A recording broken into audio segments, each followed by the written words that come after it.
નમસ્તે મિત્રો, સ્વાગત છે તમારું આપણી યુટ્યુબ ચેનલ રત્નતરમાં. અને મિત્રો, આજે આપણે એક અગત્યની માહિતી લઈને આવ્યા છે.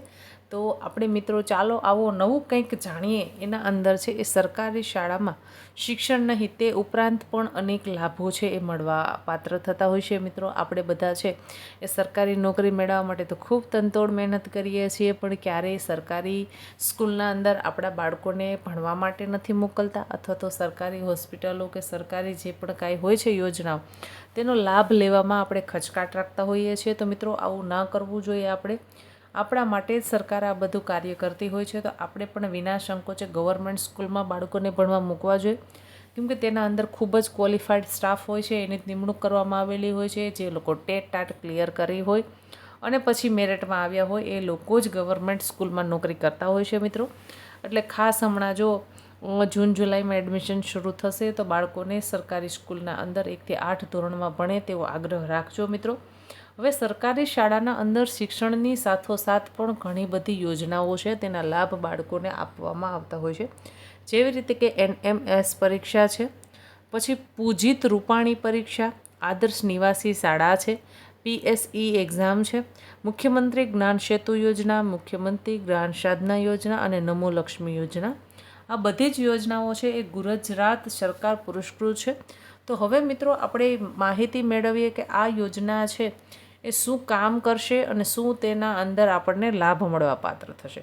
તો કે સરકારી શાળામાં અભ્યાસ કરતા બાળકોને માત્ર શિક્ષણ નહીં, પરંતુ તેના સાથોસાથ તેને આર્થિક લાભ પણ મળી રહે, તેના માટે ધોરણ 1 થી લઈ અને 8માં સરકારી શાળામાં અભ્યાસ કરતા બાળકોને જુદી જુદી સાહસિક શિષ્યવૃત્તિનો લાભ મળે છે, જેમાં ₹50,000 સુધીની સહાય અને બાળકો ભણે ત્યાં સુધીનો તમામ સરકાર છે એ સરકારશ્રી દ્વારા છે એ આપવામાં આવે છે. ગરીબ અને મધ્યમ વર્ગના પરિવારના બાળકો ઘણી વખત પ્રાથમિક શિક્ષણ પૂરું કર્યા વગર શાળા છોડી દેતા હોય છે. તેવા બાળકો માટે સ્પેશિયલ ટ્રેનિંગ પ્રોગ્રામ એટલે કે STP પણ ગુજરાત સરકાર દ્વારા ચલાવવામાં આવે છે. તે ઉપરાંત ધોરણ 5મું, ધોરણ 6, ધોરણ 7મું અને 8મા ધોરણના બાળકો તેમજ વિદ્યાર્થીનીઓ માટે નેશનલ મીન્સ કમ મેરિટ સ્કોલરશિપ એટલે કે NMS એક્ઝામ છે એ લેવાતી હોય છે. પૂજિત રૂપાણી આદર્શ નિવાસી શાળા, પર્સન એન્ડ સોશિયલ એજ્યુકેશન જેને PSE, મુખ્યમંત્રી જ્ઞાન સેતુ પરીક્ષા, મુખ્યમંત્રી જ્ઞાન સાધના પરીક્ષા અને નમો લક્ષ્મી યોજના અંતર્ગત બાળકો પરીક્ષા આપી સ્કોલરશિપનો લાભ લઈ શકે છે, જેમાં બાળકો અને વાલીઓ આર્થિક સહાય મેળવવાને પાત્ર થાય છે. હવે આપણે યોજનાની વિગતવાર માહિતી મેળવીશું. પહેલી યોજના છે NMS પરીક્ષા. જે પરીક્ષા ધોરણ 8ના અંદર ભણતો વિદ્યાર્થી છે તે આપી શકે છે. તેના અંદર તેને ₹48,000 છે એની સહાય આપવામાં આવે છે. એટલે કે 4 વર્ષ સુધી છે એ પરીક્ષાના આ પાસ કરે તો તેને 4 વર્ષ સુધી વાર્ષિક ₹12,000 લેખે ₹48,000 ટોટલ સહાય ચૂકવવામાં આવે છે. એટલે કે 8મા ધોરણમાં બાળક પરીક્ષા આપશે તો 9મું, 10મું, 11મું અને 12મું 4 વર્ષ સુધી તેને ₹12,000ની વાર્ષિક સહાય અપાશે, જેમાં મંથલી તેને ₹1,000 છે એ સરકાર સહાય આપશે. ત્યાર પછી પૂજિત રૂપાણી પરીક્ષા. ધોરણ 7ના વિદ્યાર્થીઓએ આ પરીક્ષા આપવાની હોય છે.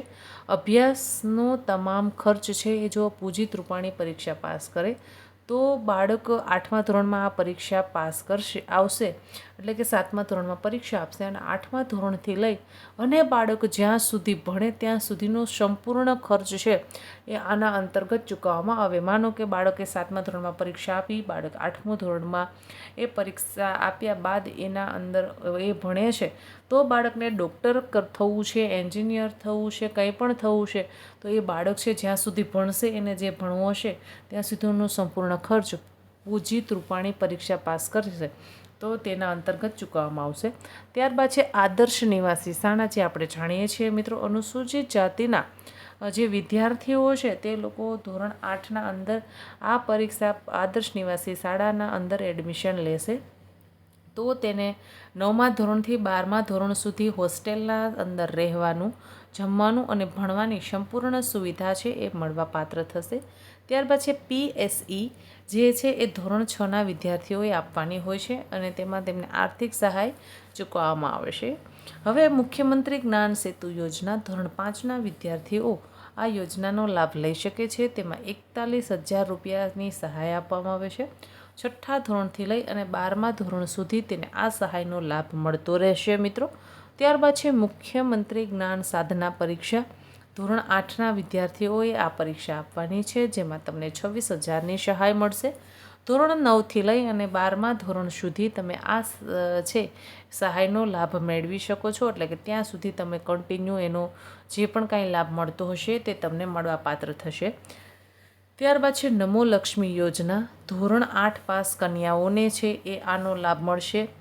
50,000 રૂપિયા સુધીની સહાય ચૂકવવામાં આવશે. અને ધોરણ 9થી લઈ અને 12 ધોરણ સુધી દીકરી ભણે ત્યાં સુધી તેને આ સહાય અંતર્ગત છે એ તેનો લાભ મળવા પાત્ર થશે. મિત્રો, જો સરકારશ્રી પણ એવું ઈચ્છે છે કે ભાઈ આપણી છે એ બહેનો પણ ભણે અને સમાજના અંદર સારી પ્રતિષ્ઠા મેળવે અને સમાજમાં કંઈક સારું કામ કરે, એટલા માટે છે બહેનો માટે પણ વહાલી દીકરી યોજના, બેટી બચાવો બેટી પઢાઓ યોજના, નમો લક્ષ્મી યોજના, આવી બધી યોજનાઓ સરકારશ્રી લાવી રહી છે. અને બહેનોને છે હવે તો બધી જ જગ્યાએ છે અનામત પણ મળવા માંડ્યું છે. એટલે ખૂબ ભણો, ખૂબ આગળ વધો અને આ વિડીયો છે તેને વધુ ને વધુ લોકો સુધી શેર કરો. કેમ કે આટલી યોજનાઓ તો શરૂઆતના પીરિયડમાં છે. પછી આપણે જેમ જેમ આગળ ભણતા જઈશું તેમ ડિજિટલ ગુજરાતના માધ્યમથી બધી જ આપણને સ્કોલરશિપ્સ ને બધું મળે છે. પણ એ પછીના વિડીયોમાં આપણે જોઈશું. આશા રાખું છું કે તમને આ માહિતી પસંદ આવી હશે. જો માહિતી પસંદ આવી હોય તો આપણી આ રત્નોત્તર યુટ્યુબ ચેનલને મિત્રો આજે જ સબસ્ક્રાઈબ કરી લેશો અને તમારા વધુ ને વધુ મિત્રો સુધી આ માહિતી શેર કરો એવી આશા સાથે મિત્રો હું આ વિડીયો અપલોડ કરું છું. ધન્યવાદ મિત્રો. નીચે કમેન્ટ બોક્સમાં કમેન્ટ કરીને મને જણાવજો કે તમને આ વિડીયો છે એ કેવો લાગ્યો અને તમે છે એ આપણા વિડીયો છે એ રોજગારલક્ષી માહિતી પણ અપલોડ કરીએ છીએ, જેને તમે શેર કરજો, જેથી કરી અને કોઈ જરૂરિયાતમંદ વ્યક્તિ સુધી આપણો વિડીયો પહોંચે અને તેને યોગ્ય સમયે માહિતી મળી રહે. ધન્યવાદ મિત્રો.